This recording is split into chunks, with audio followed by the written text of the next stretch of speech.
Lupa Universate. Estamos de nuevo en Universate, hoy celebrando 5 años al aire.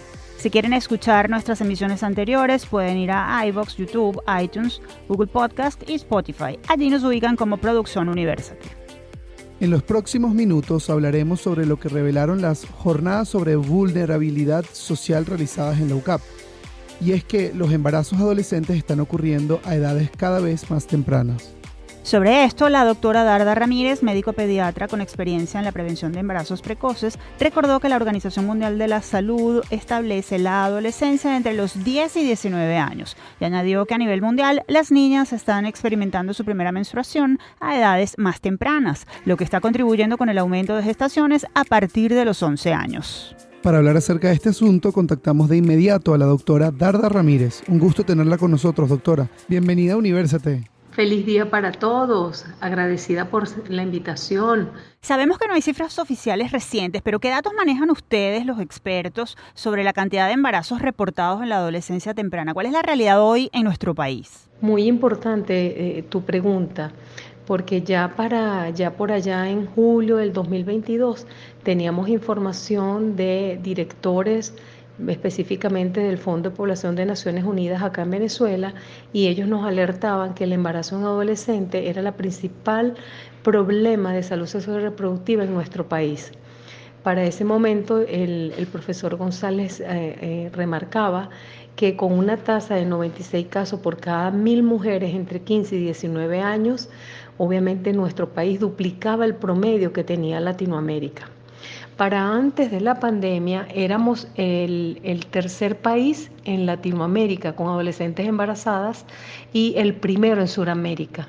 Ya después de la pandemia podemos casi que asegurar, no con cifras oficiales, pero sí con algunas organizaciones no gubernamentales, que pasamos a ser el primer país en Latinoamérica con adolescentes embarazadas. Más allá de que la menarquia se adelante y suceda en edades consideradas aún infantiles, ¿cuáles son las principales razones detrás del aumento de los embarazos precoces y en qué condiciones se dan? Podemos decir que el embarazo a temprana edad y en la adolescencia, pues cada vez es más frecuente en países como el nuestro, considerados países en desarrollo. Y es considerado en Latinoamérica y bueno, y a nivel mundial obviamente, pero en nuestra región aún más, como un problema social multifactorial y muy prioritario en relación a la salud pública de un país, por todos los riesgos de morbilidad y mortalidad que ello implica. Sin embargo, son múltiples los factores implicados en la situación, ¿verdad? Entre esos, por supuesto, la dinámica sociocultural, la dinámica económica, los imaginarios sociales instituidos, donde un país a veces se considera ser madre, a veces se considera un proyecto de vida incluso, las inequidades, las desigualdades de género. A eso también súmale todas las debilidades institucionales que tenemos nosotros, sobre todo desde el punto de vista público, para coordinar, ¿verdad?, una atención intersectorial pero que sea efectiva y que tenga un alcance bueno. Y obviamente que esté bien dirigida desde el punto de vista de programas, de proyectos que vayan y enfoquen directamente al adolescente. La actividad sexual en adolescentes a temprana edad es un problema que pareciera ser difícil de evitar si tomamos en cuenta que depende de muchos factores como la educación. ¿Qué otras medidas se pueden tomar para evitar que los casos de embarazos precoces sigan sucediendo? Indiscutiblemente la palabra clave acá es la educación. Te puedo decir que los que trabajamos en esta área y específicamente con este problema, hemos tenido la oportunidad de abordar algunos proyectos, como por ejemplo el que promocionó el Ministerio del Poder Popular para la Mujer y la Igualdad de Género. Ellos propusieron ya por allá, impulsó desde el año 2016, el Plan Nacional de Prevención y Reducción del Embarazo a Temprana Edad y en la Adolescencia, que se llama PRETA. Eso va enfocado en la educación integral de la sexualidad. Muy interesante leer ese instrumento porque está muy, pero muy bien diseñado, ¿ok? A esto también el Estado ha hecho esfuerzos en planificar y en hacer formación para la mayoría de los médicos que trabajan ahorita. Todos debemos ver adolescentes, ginecólogos en adolescentes, pediatras en adolescentes, nutricionistas, odontólogos, todas las personas en la atención diferenciada al adolescente, hacer sensibilización en ese sentido. Y el Estado ha promovido y ha diversificado en todo el país la promoción de la consulta diferenciada del adolescente a nivel nacional. Entonces la clave, educación, educación, educación. Estamos conversando con la doctora Darda Ramírez, médico pediatra y especialista en medicina del adolescente. Doctora, ¿qué rol juegan padres, familia, maestros para evitar los embarazos adolescentes? ¿Cómo ir en contra de un entorno que, dadas sus características, promueven de alguna manera este tipo de situaciones? Considero que realmente el rol que juegan, sobre todo la familia, en la educación, para una educación en valores, para una sexualidad sana, es fundamental. Sobre todo pensando en lo que está sucediendo actualmente en Venezuela con el tema del abuso sexual infantil.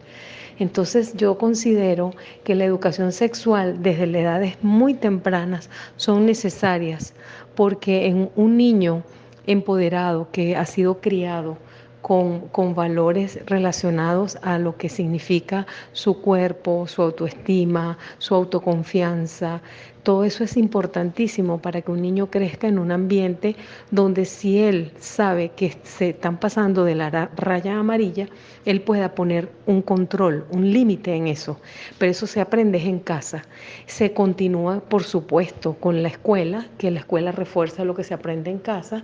Y eso es fundamental para promover el buen trato.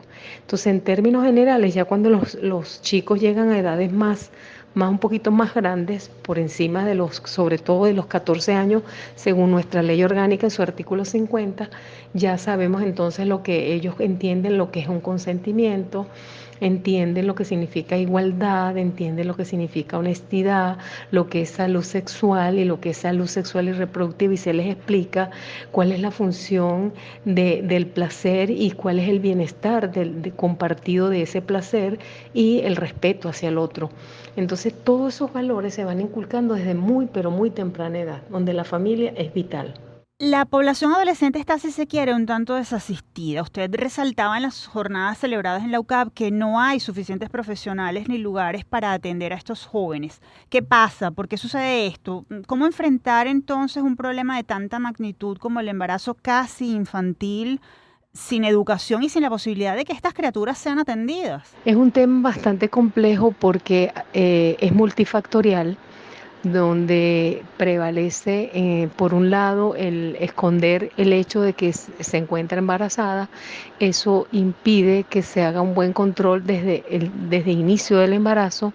Eso complica la situación por tratarse de un embarazo de alto riesgo obstétrico, sumado a la falta de recursos económicos de esa población, porque además de que están fuera del sistema educativo, no porque quieran, sino por la misma situación.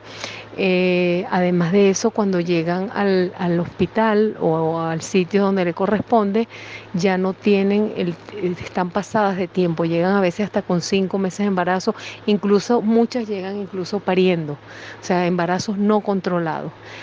Además, por la edad, tienen altas probabilidades de hacer una preeclampsia, sin contar con que eso también tiene riesgos para el bebé. Entre otras cosas, puede tener hasta desde infecciones dentro del útero hasta retardo de crecimiento intrauterino, si la madre no está bien alimentada, si no está bien suplementada. Súmenle a eso que encima además no se hace ningún tipo de exámenes de rutina que se hacen preconcepcionales y durante el embarazo. Y bueno, lamentablemente todo esto complejiza la situación.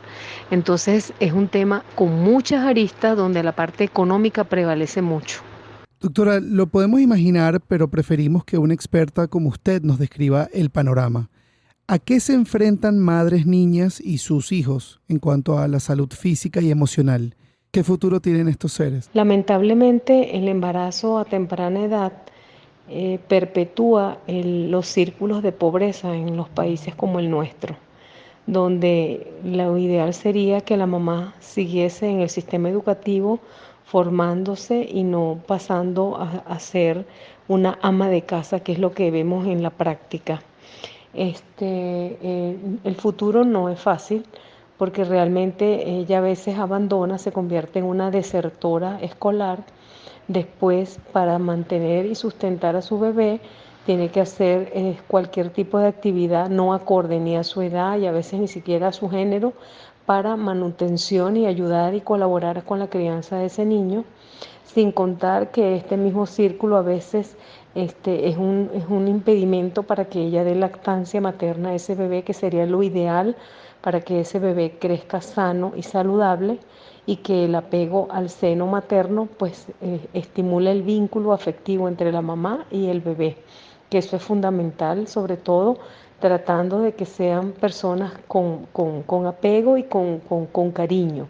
Por supuesto que es muy complejo, el futuro es incierto totalmente, y si además está en un círculo familiar pobre, donde hay escasez económica y no hay suficientes recursos, pues realmente el futuro no es nada prometedor.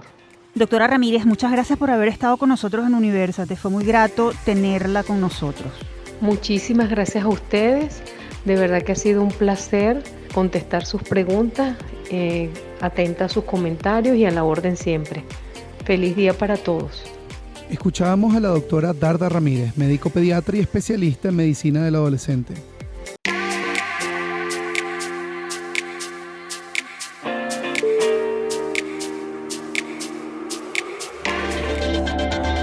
Lupa Universate.